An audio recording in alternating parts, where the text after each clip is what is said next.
Operation दोनदाच होतं, तिसऱ्यांदा होऊ शकत नाही. तर मी विचारलं आता मला उपाय काय मग?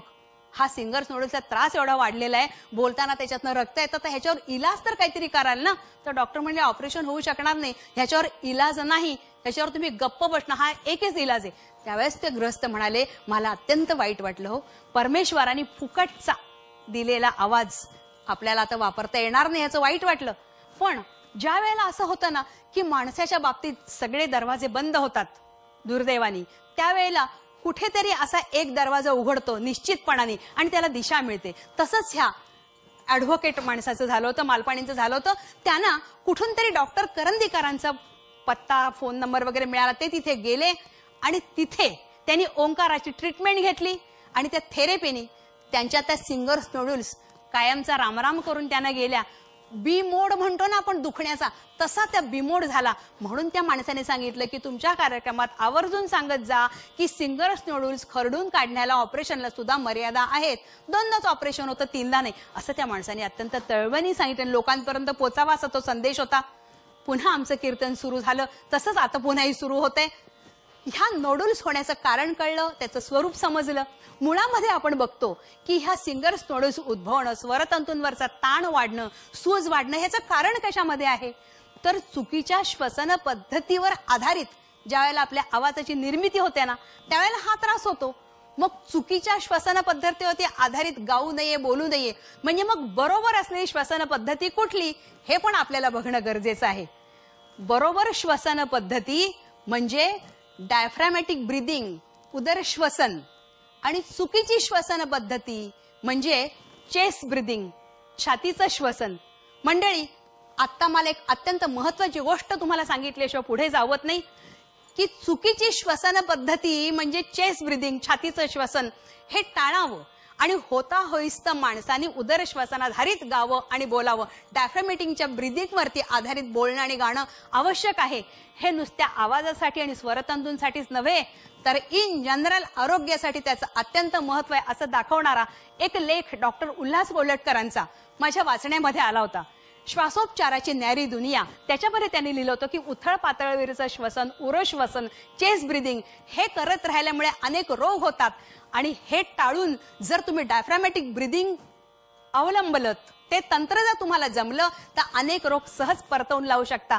हे ब्रीदिंग एवढं महत्वाचं आहे. हे उल्हास कोल्हटकरांच्या लेखाने खूप छान कळलेलं होतं, पेपरमध्ये लेख आला होता. आता आपण इथे बघणार आहोत की हे डायफ्रॅमॅटिक ब्रीदिंग, उदर श्वसन हे उत्तम आणि छातीचं श्वसन, चेस्ट ब्रीदिंग हे टाळावं. आणि हे परदेशात सुद्धा म्हटलंय बरं का. हो, परदेशातलं आधीच सांगायला हवं होतं नाही का, म्हणजे आपल्याला झटकन पटलं. सगळं तिकडनं आलं की आम्हाला वाटतं करेक्ट, क्वाईट सेन्सिबल असं आपल्याला वाटतंच नाही का. पण मंडळी, खरं काय आहे हे आपण बघणार आहोत. परदेशामध्ये त्या आवाजशास्त्राच्या ग्रंथांमध्ये असं लिहिलेलं आहे त्यांनी की शक्यतोवर माणसाने गाणं, बोलणं हे सगळं उदर श्वसनाधारित करावं, म्हणजे डायफ्रॅमॅटिक ब्रीदिंगनी, आणि चेस्ट ब्रीदिंग टाळावं. आपल्या इथले सुद्धा सगळे आवाजशास्त्र तज्ञ हेच प्रतिपादित करतात. पण आपली उपनिषद याच्याही पुढे जाऊन काय सांगतात माहितीये? आपली उपनिषद सांगतात ऊर्ध्वं प्राणम उन्नयति, ऊर्ध्वं प्राणम उन्नयति, अपानम प्रत्यगस्यति, मध्ये वामन आसीनम, विश्वे देवा उपास्यते. अपान खाली जाणार, तो कधी जाणार? डायफ्रॅम खाली जाईल, श्वासपटल खाली, त्यावेळेला अपान खाली जाणार. पण त्याच वेळेला प्राणाची खेच मात्र वरती. असा श्वासोच्छ्वास दाब, श्वासोच्छ्वासाचा ताण याचा समतोल राखला जाणं हेच महत्वाचे. आणि हेच अशा प्रकारच्या श्वासोच्छ्वासाच्या दाब ताणयुक्त अशा समतोलावर आधारित गाणं आणि बोलणं होतं. आणि हेच आपण ओंकारामध्ये साधत असतो. इतकं महत्व ह्या ब्रीदिंगचं आहे की डायफ्रॅमॅटिक ब्रीदिंग किती गोष्टींना चांगल्या प्रकारे कारणीभूत होतं आणि चेस्ट ब्रीदिंग कसं आपल्याला त्रासदायक होतं हे आपण ह्याच्यातनं बघितलं. इथे आपला आवाज हा विभाग संपत आलेला आहे. आपण एका दिंडीमधून ओंकाराच्या नित्य साधनेने साधकाला काय काय मिळतं हे बघणार आहोत.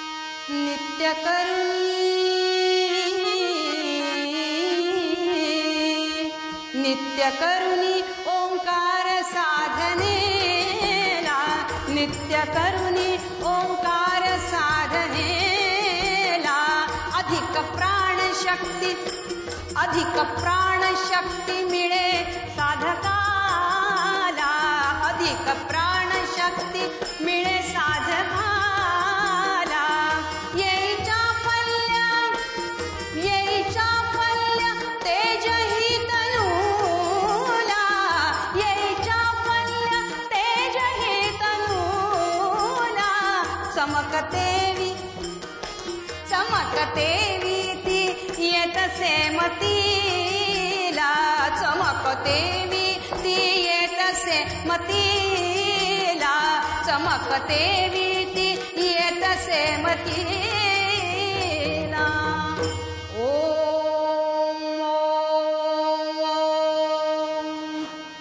वर्षानुवर्ष साधक ओंकाराची साधना करतो, त्याला काय काय मिळतं फार सुंदर वर्णन ह्याच्यामध्ये केलेलं आहे.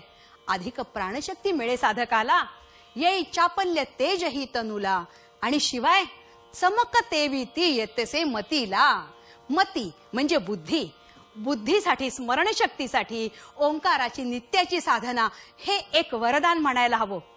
स्मरणशक्तीसाठी ओंकाराचा किती सुंदर आणि छान उपयोग होतो हे आम्ही अत्यंत जवळून बघितलेलं आहे. अगदी आमच्या जवळच्या नात्यातल्या मुलाचं उदाहरण सांगायचं, अगदी हुशार मुलगा, रिझल्ट उत्तम लागणार हे सांगायलाच नको, पण त्याच्या दुर्दैवाने परीक्षेच्या नेमकीच परीक्षा जवळ आलेली असताना त्याला कावीळ झाली, आणि काविळीने कमालीची अशक्तता आली, आणि अशक्तता कमालीची आल्यामुळे त्याचा अभ्यास सगळा विस्मरणात गेला.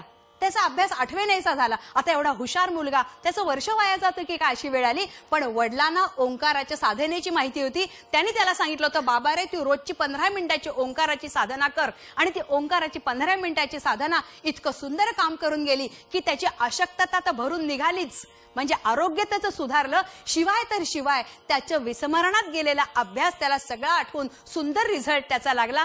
इतका छान उपयोग स्मरणशक्तीसाठी, बुद्धीसाठी. बुद्धीला तेज येतं, धार येते, लखलखीत स्मरणशक्ती होते. हे ओंकाराच्या नित्य साधनेने घडू शकतं हे आम्ही बघितलं. अहो मंडळी, ह्या ओंकाराच्या नित्य साधनेचं महत्व विद्यार्थ्यांसाठी तर अनन्यसाधारण आहे. विद्यार्थी म्हटलं की बिचारे अभ्यास, परीक्षा जवळ आल्या की पालक त्यांना काय करायला लावतात, ब्रेनोविटा, शंखपुष्पी, आता नव्याने जिनी. वाईट नाही हे सगळं म्हणते मी, पण मला असं मनात येतं हो की त्याच्यामध्ये भेसळ नसेल असं 100% आपण म्हणू शकतो का? नाही म्हणू शकत. आपली ओंकाराची साधना मात्र निर्भेळ होऊ शकते हे मी निश्चितपणाने सांगू शकते. तर बुद्धीसाठी, स्मरणशक्तीसाठी विद्यार्थ्यांना विशेषतः हा मकार लांबवलेला ओंकार, ज्ञानाचा मकार लांबवलेला ओंकार, विद्यार्थ्या आधार, असा लेख श्रीकांत रानड्यांचा ग्रहसंकेतमध्ये आलेला होता. सांगण्याचा मुद्दा काय आहे की स्मरणशक्ती, मती, बुद्धी याच्यासाठी ओंकाराची नित्याची साधना ही विशेष फलदायी ठरते.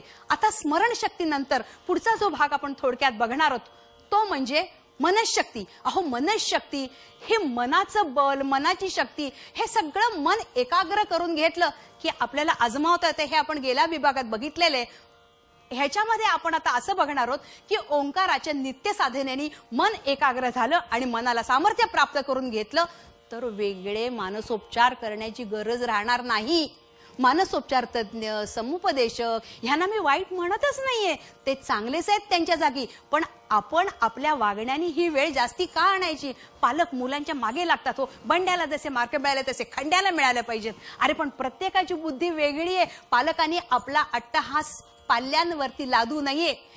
पालकांनी सुद्धा ही सीमारेषा ओळखण्याची सारासार विचार बुद्धी त्यांच्यामध्ये ह्या ओंकाराने येते बरं का. नित्याच्या ओंकार साधनेने हा विवेकीपणा, सारासार विचार बुद्धी निश्चित चांगलं काम करते. तर आपल्याला इथे बघायचं की मानसोपचार हे वेगळे मानसोपचार करावे लागत नाहीत. मनाला सामर्थ्य मिळतं, मन एकाग्र